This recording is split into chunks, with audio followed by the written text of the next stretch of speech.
you love the Dastardly decimal system and want more? Our Patreon is the best way to get that. Members will get access to show notes, official artwork, our new bonus episode series called Cleaning Up After Tea Time, and of course plenty of cat pics of Vega voice actors, Vash and Zid. This can all be found at patreon.com/Dastardly Decimal System.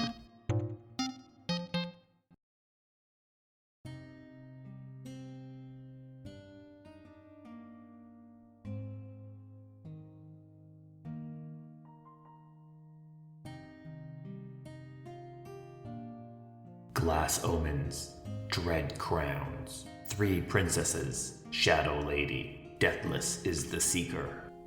Information gleaned by divination magic. Welcome, humble adventurers, to my realm of knowledge and mystery. Here, in my cursed library, are endless tomes and scrolls on the darkest and evilest foes in all the realms, be they from Dungeons & Dragons, Pathfinder, the many worlds of darkness, or any realm in between. Welcome to the Dastardly Decimal System. I'm your caretaker of the corrupt, the librarian, Castor Cain. Books are wonderful things, but as a librarian, I can count myself in the camp of the bias. But they can also be dangerous things. Knowledge in the wrong hands can cause great damage, but worse still is the damage that a magical book can cause. They can act as a foci for spells, guide for great evil, and some even act as prisons for dark, vile creatures. Those books are by far the most dangerous. For today's topic, I have brewed a pot of Dandelion Tea. This blend has been used for centuries to aid against skin blemishes like eczema. So take a seat, let me pour you a cup, and we may begin to discuss the imprisoned archfey known as Nintra Siotta. To some, she was the Lady of Dread Omens. To others, she had been known as the Seeker of the 3 Crowns, and to others still as the Princess of Shadow Glass. But to most, she was known as Nintra Siotta. With an appearance befitting her royal moniker, Nintra often took the form of a 9-foot-tall woman whose body was composed of a dark, shadowy glass-like material.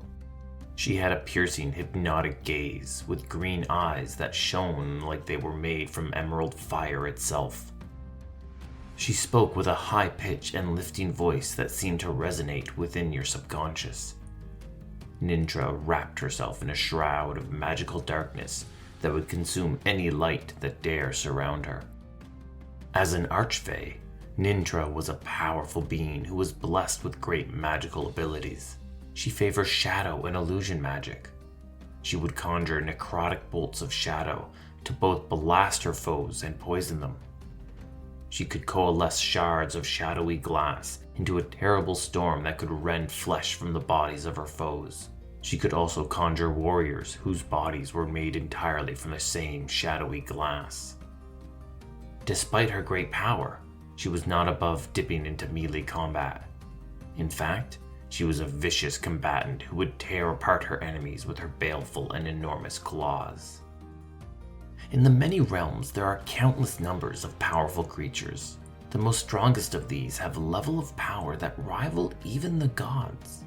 Archfiends, demon princess, and elder evils are examples of these godlike beings. And among these numbers were the archfey. Now, most of these powerful beings make sense to me. Gods are limited by their domain. Demons are leashed by their chaos. Devils are bound by their lawfulness. And even the outsider evils, with their minds so alien to ours, can still be counted on to act in unimaginable ways. Archfey, however, are not bound like the rest. They are whimsical and free. They can go from being pleasant, generous beings to suddenly switching to dark and violent. Many of them were powerful fae of various races, while others were awakened nature spirits or sentient animals. The most dangerous of the archfey were noble Eladrin, so old that they transcended the bonds of mortality. The level of power with an archfey was so great that gods such as Relkath, Luru, and Auriel, the Frost Maiden, had been mistaken for one.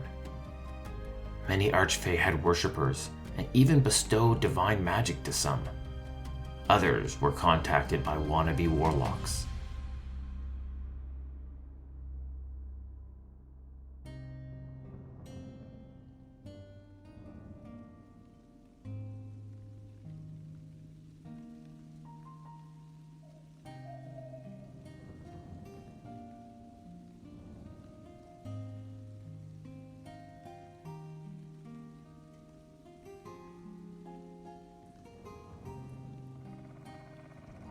Nintra Siotta was born in Eladrin and raised in the Feywild.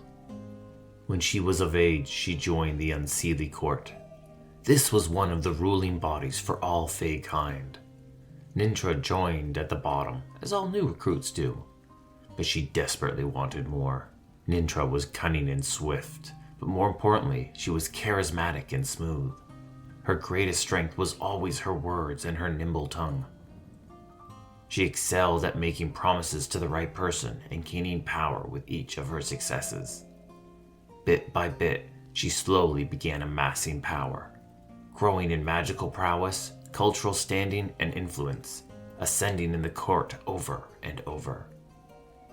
As her rank within the court grew, so too did her pride. What once started out as a desire to grow in strength and a will to fight for position morphed into entitlement and contempt. How dare there be people who did not worship her? Her devotees were there to provide obedience and help her ascend to her one true position, the rank she coveted above all else. She was to become the regent of the Unseelie Court. The only problem was, this position was held by none other than the Queen of Air and Darkness. Nintra coveted the regency and made no secret of that fact. Her desires led to a growing resentment for the Queen of Ice and Darkness. She became arrogant and impudent towards the crown, showing immaturity and a lack of courtesy. The relationship between the two quickly became contentious and outright hostile. Left with no other choice, the Queen banished Nintra to the material plane. Nintra found herself in western Faerun, near the kingdom of Falorm. At first, she was alone, but quickly she found genuine friends. In a moment like this, after such a crushing loss, a wise soul would pause, take stock of their life and choices, and hopefully re-examine their place in the world. In a time like this, friends stand out from the crowd as they call you out on your mistakes, not from a place of maliciousness, but with care in their hearts and a desire to help you rebuild. Sadly, Nintra did not, and neither did her friends. Instead, they enabled the princess's obsessions. They told her to take her place at the head of Fey nobility, and to swear vengeance upon those she believed had stood in her way. But in order to do that, she needed more power, and to get that, she needed more devotees.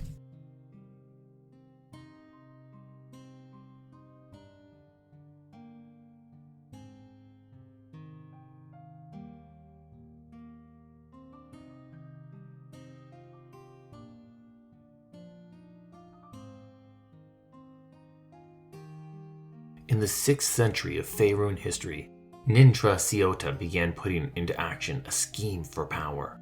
She slowly began to corrupt and destabilize the mortal kingdom of Falorm. The hope was when the kingdom was at its lowest and left with no other option, they would turn to her for assistance. They would swear loyalty to her, and she would drain them of their power, while growing her own. She was stopped by a series of heroes led by an archmage known as Xyrion the Scrivener. Knowing that Nintra was too dangerous to be set free, he created an extra-dimensional prison and bound it in a book entitled The Scrivener's Tale. Knowing that no prison is perfect, Xyrion tried to strengthen the lock by putting a curse on the book. Any who read The Scrivener's Tale, even the smallest bit, would be cursed with the Scrivener's mark. The curse began with 20% of the reader's body being covered with the writing from inside the book. It would start at their fingertips and curve upwards, each word written in fine elvish scripture. Every 3 days, the scripture would grow until 80% of their body was completely covered. The mark's effect were minor at first. The cursed person was blessed with the ability to speak Sylvan, but suddenly lost their shadow. As the mark grew, so too did its benefits and drawbacks.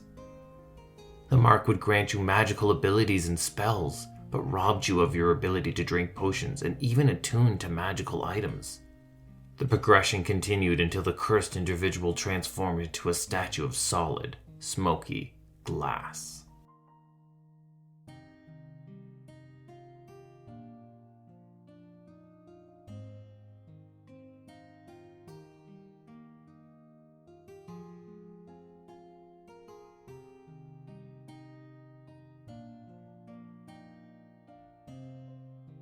A good book will always change hands throughout its life.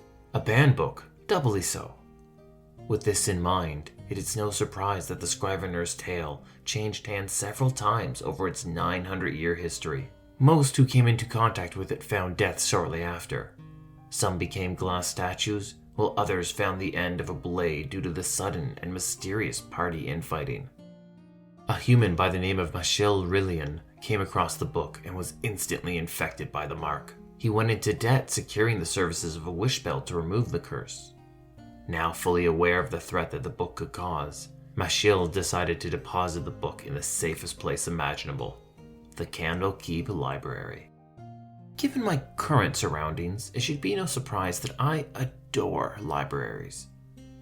There's something special about them, the endless tomes of books, each holding a story just waiting to be discovered. Yet among all the libraries in all the realms, Candlekeep is the second greatest library in the multiverse. I obviously have to rank my cursed library first. Library loyalty is an important thing. Candlekeep holds hundreds of thousands of books, but not just anyone can enter its premise. In order to gain entrance, it takes a donation of a book that the library currently does not have.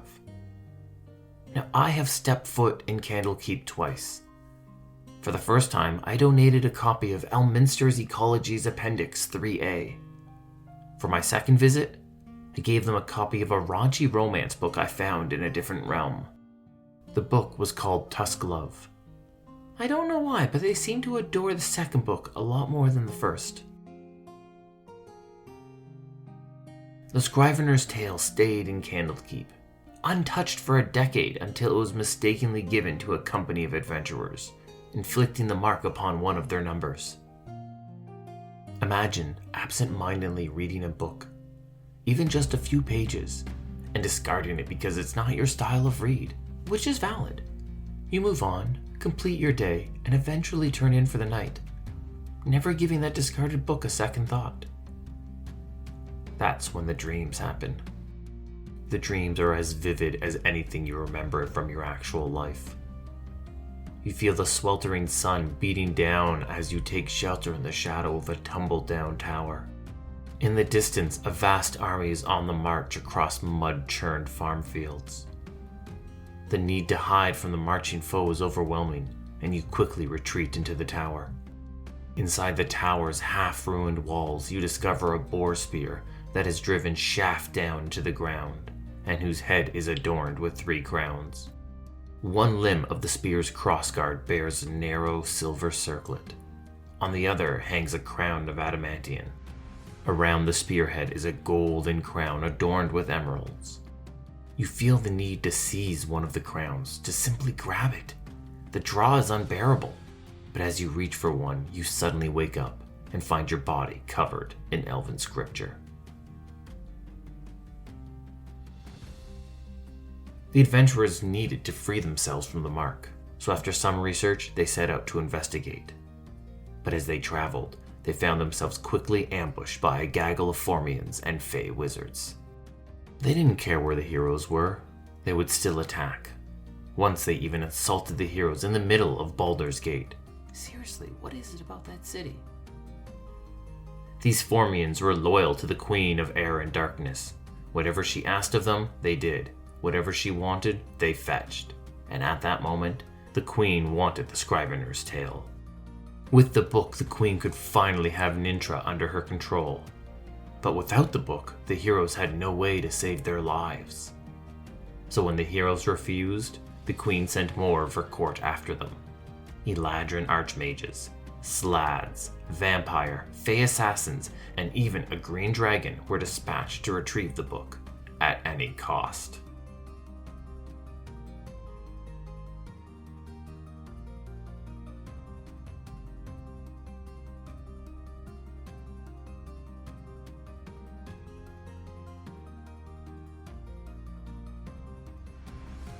After many battles and many travels, the mark growing as the day passed, the heroes finally found themselves at the Haven of the Red Quill. This was the library, the lab, and the home of Zarian, the Scrivener. Only here could Nintra be summoned and slain. ridding the mark from each of them. Nintra, however, was not one to simply stand by and watch her demise occur. Instead, she reached out from within the book and began to whisper to the marked heroes. Only she could cure their curse. Only she could stop the Queen of Air and Darkness. Only she could free the gloaming court from its tyrannical ruler. Nintra could also form a link with the marked heroes. She gained an instinctive sense of their actions, but was oblivious of the details. As the party made their way through the haven of the Red Quill, fighting the golems and the undead mummies that roamed the hall, Nintra continued her whispers. She spoke of the evil ghost Zarian that guarded the haven. He was the one who bound her in this book. He was the one responsible for cursing the heroes. If they didn't vanquish the ghost, and quickly, the mark would consume them all. If the marked heroes didn't listen, she would speak to the others, talking how the mark would cause them to betray each other, how it would inflict madness upon their minds, how it would cause them to eventually turn on their allies. The only way this ends well is with us saving each other.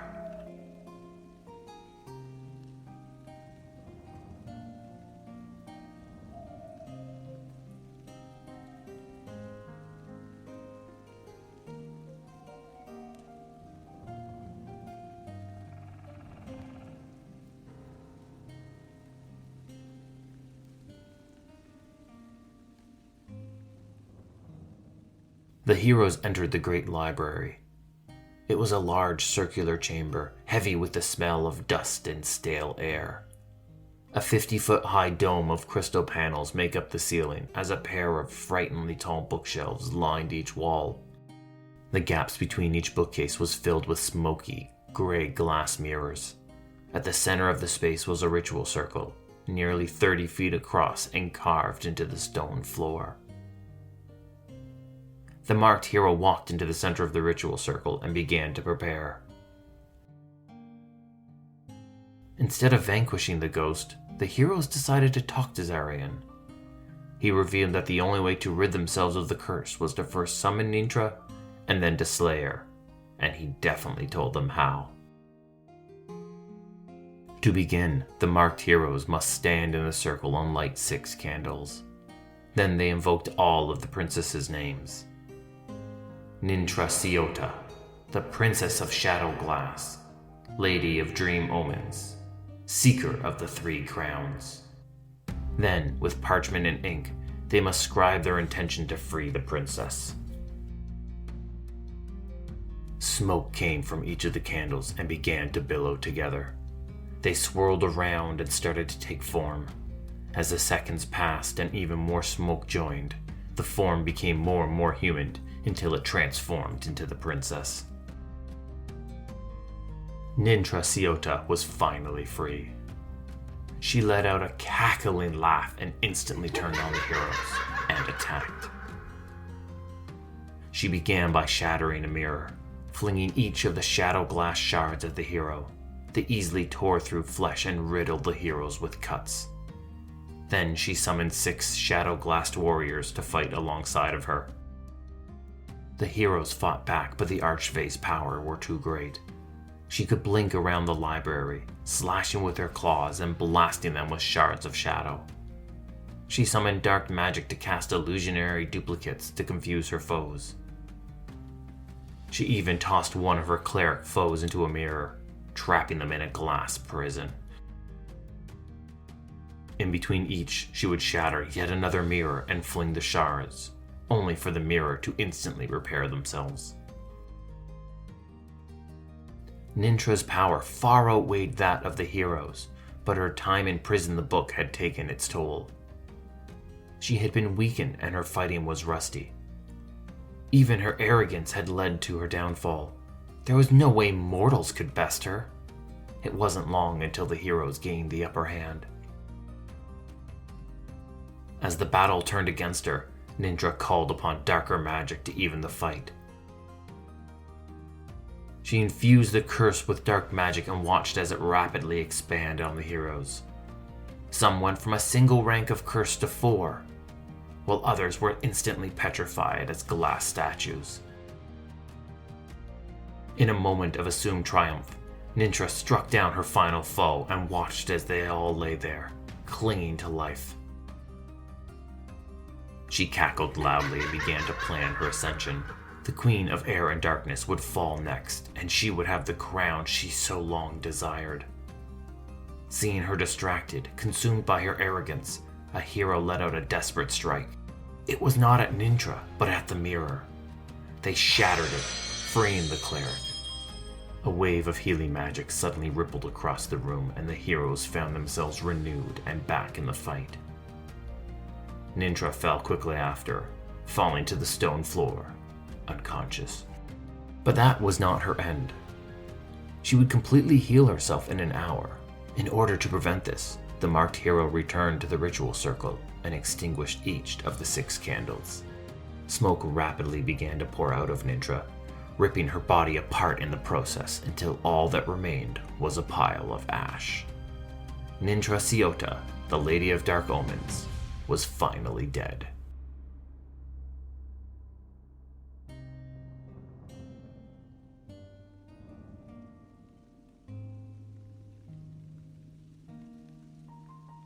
Very few evil gods ever stay dead for long.